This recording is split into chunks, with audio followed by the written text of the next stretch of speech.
சாமுவேலின் முதலாம் புஸ்தகம் அதிகாரம் 17. பெலிஸ்தியர் யுத்தம் பண்ணுகிறதற்கு தங்கள் சேனைகளை சேர்த்து யூதாவிலுள்ள சோக்கோவிலே ஒருமித்து கூடி சோக்கோவுக்கும் அசேக்காவுக்கும் நடுவே இருக்கிற எபெஸ்தாமிலே பாளையம் இறங்கினார்கள்.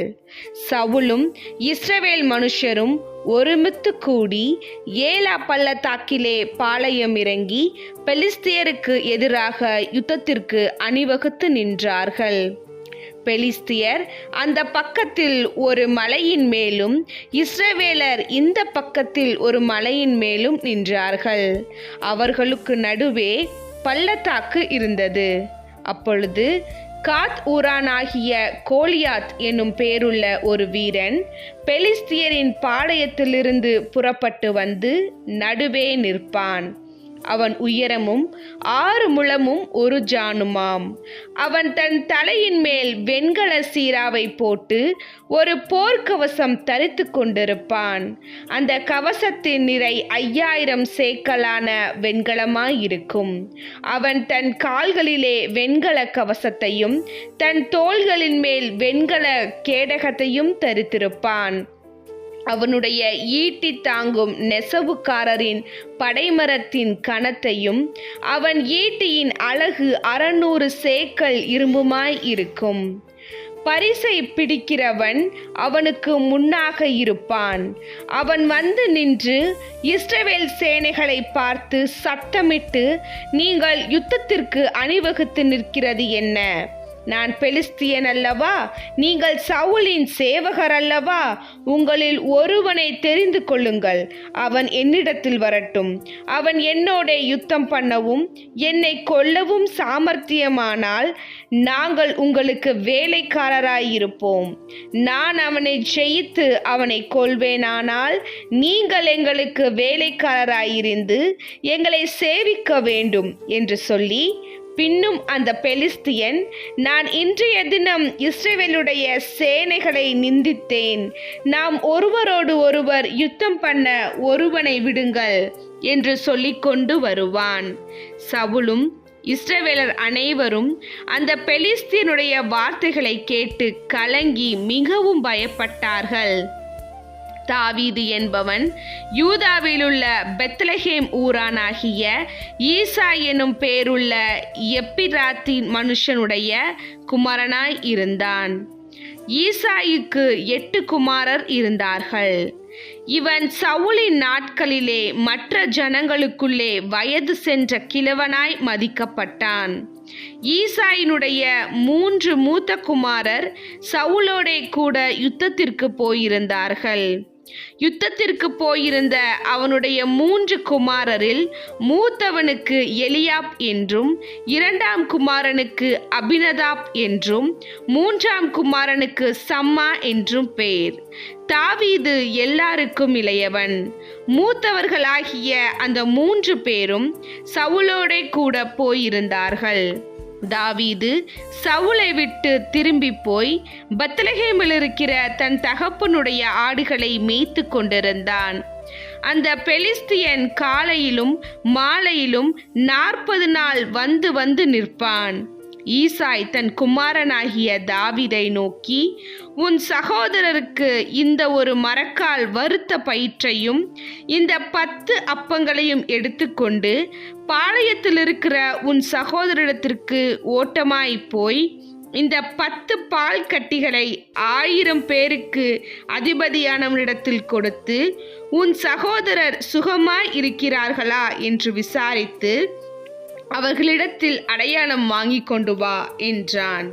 அப்பொழுது சவுலும் அவர்களும் இஸ்ரவேலர் எல்லாரும் ஏலா பள்ளத்தாக்கிலே பெலிஸ்தியரோடே யுத்தம் பண்ணி கொண்டிருந்தார்கள். தாவீது அதிகாலையில் எழுந்து ஆடுகளை காவலாளி வசமாய் விட்டு ஈசாய் தனக்கு கற்பித்தபடியே எடுத்துக்கொண்டு போய் ரதங்கள் இருக்கிற இடத்தில் வந்தான். சேனைகள் அணிவகுத்து நின்று யுத்தத்துக்கென்று ஆர்ப்பரித்தார்கள். இஸ்ரவேலரும் பெலிஸ்தியரும் ஒருவருக்கு எதிராக ஒருவர் அணிவகுத்து கொண்டிருந்தார்கள். அப்பொழுது தாவீது, நான் கொண்டு வந்தவைகளை இறக்கி ரஸ்துகளை காக்கிறவன் வசமாய் வைத்துவிட்டு சேனைகளுக்குள் ஓடி தன் சகோதரரை பார்த்து, சுகமாயிருக்கிறீர்களா என்று கேட்டான். அவன் இவர்களோட பேசிக் கொண்டிருக்கையில், இதோ காத் ஊரானாகிய கோலியாத் எனும் பேருள்ள அந்த பெலிஸ்திய வீரன் பெலிஸ்தியரின் சேனைகளிலிருந்து எழும்பி வந்து நின்று முன் சொன்ன வார்த்தைகளையே சொன்னான். அதை தாவீது கேட்டான். இஸ்ரவேலர் எல்லாரும் அந்த மனுஷனை காணும் போது மிகவும் பயப்பட்டு அவன் முகத்துக்கு விலகி ஓடி போவார்கள். அந்நேரத்தில் இஸ்ரவேலர் வந்து நிற்கிற அந்த மனுஷரை கண்டீர்களா? இஸ்ரவேலை நிந்திக்க வந்து நிற்கிறான். இவனை கொல்கிறவன் எவனோ அவனை ராஜா மிகவும் ஐஸ்வர்யவானாக்கி அவனுக்கு தம்முடைய குமாரத்தியை தந்து அவன் தகப்பன் வீட்டாருக்கு இஸ்ரவேலிலே சர்வ மானியம் கொடுப்பார் என்றார்கள். அப்பொழுது தாவீது தன் அண்டையிலே நிற்கிறவர்களை பார்த்து, இந்த பெலிஸ்தியனை கொன்று இஸ்ரவேலுக்கு நேரிட்ட நிந்தையை நீக்குகிறவனுக்கு என்ன செய்யப்படும்? ஜீவனுள்ள தேவனுடைய சேனைகளை நிந்திக்கிறதற்கு விருத்த சேதனம் இல்லாத இந்த பெலிஸ்தியன் எம்மாத்திரம் என்றான். அதற்கு ஜனங்கள், அவனை கொல்கிறவனுக்கு இன்னபடி செய்யப்படும் என்று முன் சொன்ன வார்த்தைகளையே அவனுக்கு சொன்னார்கள். அந்த மனுஷரோடே அவன் பேசிக் கொண்டிருக்கிறதை அவன் மூத்த சகோதரனாகிய எலியாப் கேட்டபோது அவன் தாவீதின் மேல் கோபம் கொண்டு, நீ இங்கே வந்தது என்ன? வனாந்திரத்தில் உள்ள அந்த கொஞ்ச ஆடுகளை நீர் யார் வசத்தில் விட்டாய்? யுத்தத்தை பார்க்க அல்லவா வந்தாய்? உன் துணிகரத்தையும் உன் இருதயத்தின் அகங்காரத்தையும் நான் அறிவேன் என்றான். அதற்கு தாவீது, நான் இப்பொழுது செய்தது என்ன? நான் வந்ததற்கு முகாந்திரம் இல்லையா என்று சொல்லி அவனை விட்டு வேறொருவர் இடத்தில் திரும்பி அந்த பிரகாரமே கேட்டான். ஜனங்கள் முன்போலவே உத்தரவு சொன்னார்கள். தாவீது சொன்ன வார்த்தைகளை அவர்கள் கேட்டு அதை சவுலின் சமூகத்தில் அறிவித்தார்கள். அப்பொழுது அவன் அவனை அழைப்பித்தான். தாவீது சவுலை நோக்கி, இவன் நிமித்தம் ஒருவனுடைய இருதயம் கலங்க வேண்டியதில்லை. உம்முடைய அடியானாகிய நான் போய் இந்த பெலிஸ்தியனோடே யுத்தம் பண்ணுவேன் என்றார். அப்பொழுது சவுல் தாவீதை நோக்கி, நீ இந்த பெலிஸ்தியனோடே எதிர்த்து யுத்தம் பண்ண உன்னால் ஆகாது. நீ இளைஞன், அவனோ தன் சிறு வயது முதல் யுத்த வீரன் என்றான். தாவீது சவுலை பார்த்து, உம்முடைய அடியான் என் தகப்பனுடைய ஆடுகளை மேய்த்து கொண்டிருக்கிற போது ஒரு விசை ஒரு சிங்கமும் ஒரு விசை ஒரு கரடியும் வந்து மந்தையில் இருக்கிற ஒரு ஆட்டை பிடித்து கொண்டது. நான் அதை தொடர்ந்து போய் அதை அடித்து அதை அதன் வாய்க்கு தப்புவித்தேன். அது என் மேல் பாய்ந்த போது நான் அதன் தாடையை பிடித்து அதை அடித்து கொன்று போட்டேன். அந்த சிங்கத்தையும் அந்த கரடியையும் உம்முடைய அடியானாகிய நான் கொன்றேன். விருத்த சேதனம் இல்லாத இந்த பெலிஸ்தியனும் அவைகளில் ஒன்றை போல இருப்பான். அவன் ஜீவனுள்ள தேவனுடைய சேனைகளை நிந்திக்கிறானே என்றான். பின்னும் தாவீது, என்னை சிங்கத்தின் கைக்கும் கரடியின் கைக்கும் தப்புவித்த கர்த்தர் இந்த பெலிஸ்தியனுடைய கைக்கும் தப்புவிப்பார் என்றான். அப்பொழுது சவுல் தாவீதை பார்த்து, போ, கர்த்தர் உன்னுடனே கூட இருப்பாராக என்றான்.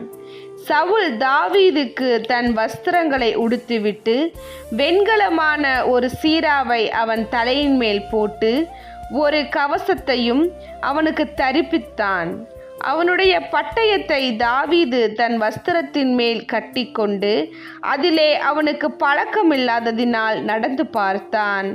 அப்பொழுது தாவீது சவுலை நோக்கி, நான் இவைகளை போட்டுக்கொண்டு போகக்கூடாது, இந்த அப்பியாசம் எனக்கு இல்லை என்று சொல்லி அவைகளை களைந்து போட்டு தன் தடியை கையில் பிடித்து கொண்டு ஆற்றில் இருக்கிற 5 கூழாங்கல்லை தெரிந்தெடுத்து அவைகளை மேய்ப்பருக்குரிய தன்னுடைய அட்டை பெட்டியிலே போட்டு தன் கவனை தன் கையில் பிடித்து கொண்டு அந்த பெலிஸ்தியன் அண்டையில் போனான். பெலிஸ்தியனும் நடந்து தாவீதண்டைக்கு கிட்டி வந்தான். பரிசையை பிடிக்கிறவன் அவனுக்கு முன்னாக நடந்து வந்தான். பெலிஸ்தியன் சுற்றி பார்த்து தாவீதை கண்டு அவன் இளைஞனும் சௌந்தர்ய ரூபமான சிவந்த மேனியுள்ளவனாய் இருந்தபடியால் அவனை அசட்டை பண்ணினான். பெலிஸ்தியன் தாவீதை பார்த்து, நீ தடிகளோடே என்னிடத்தில் வர நான் நாயா என்று சொல்லி அவன் தன் தேவர்களை கொண்டு தாவீதை சபித்தான். பின்னும் அந்த பெலிஸ்தியன் தாவீதை பார்த்து, என்னிடத்தில் வா, நான் உன் மாம்சத்தை ஆகாயத்து பறவைகளுக்கும் காட்டு மிருகங்களுக்கும் கொடுப்பேன் என்றான்.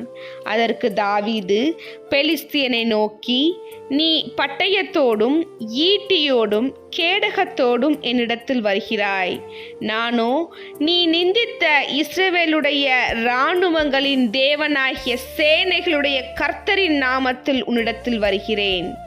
இன்றைய தினம் கர்த்தர் உன்னை என் கையில் ஒப்பு கொடுப்பார். நான் உன்னை கொன்று உன் தலையை உன்னை விட்டு வாங்கி பெலிஸ்தியருடைய பாளையத்தின் பிணங்களை இன்றைய தினம் ஆகாயத்து பறவைகளுக்கும் பூமியின் காட்டு மிருகங்களுக்கும் கொடுப்பேன். அதனால் இஸ்ரவேலில் தேவன் ஒருவர் உண்டு என்று பூலோகத்தார் எல்லாரும் அறிந்து கொள்வார்கள். கர்த்தர் பட்டயத்தினாலும் ஈட்டியினாலும் இரட்சிக்கிறவர் அல்ல என்று இந்த ஜனக்கூட்டமெல்லாம் அறிந்து கொள்ளும். யுத்தம் கர்த்தருடையது, அவர் உங்களை எங்கள் கையில் ஒப்பு கொடுப்பார் என்றான்.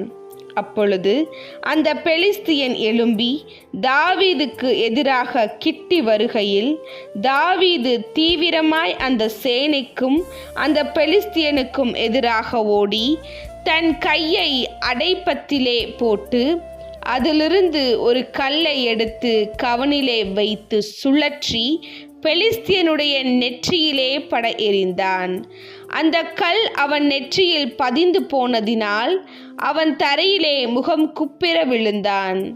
இவ்விதமாக தாவீது ஒரு கவனினாலும் ஒரு கண்ணினாலும் பெலிஸ்தியனை மேற்கொண்டு அவனை மடங்கடித்து அவனை கொன்று போட்டான். தாவீதின் கையில் பட்டயம் இல்லாதிருந்தது.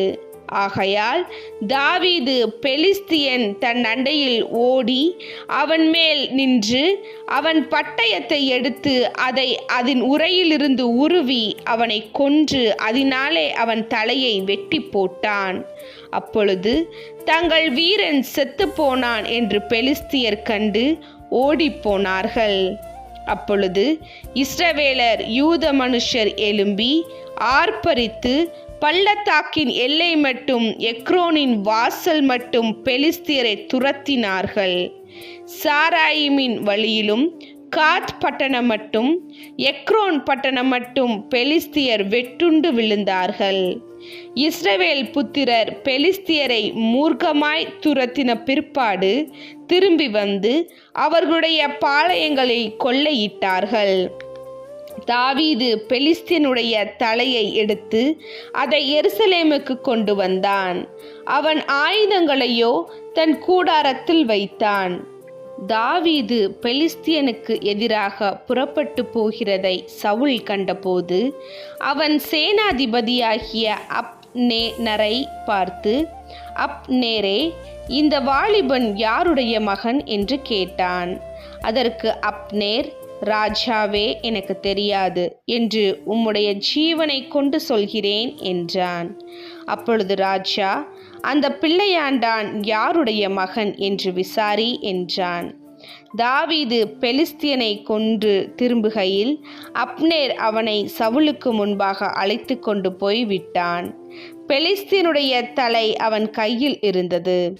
அப்பொழுது சவுல், வாலிபனே, நீ யாருடைய மகன் என்று அவனை கேட்டதற்கு, தாவீது, நான் பெத்லகேம் ஊராய் இருக்கிற உம்முடைய அடியானாகிய ஈசாயின் மகன் என்றான்.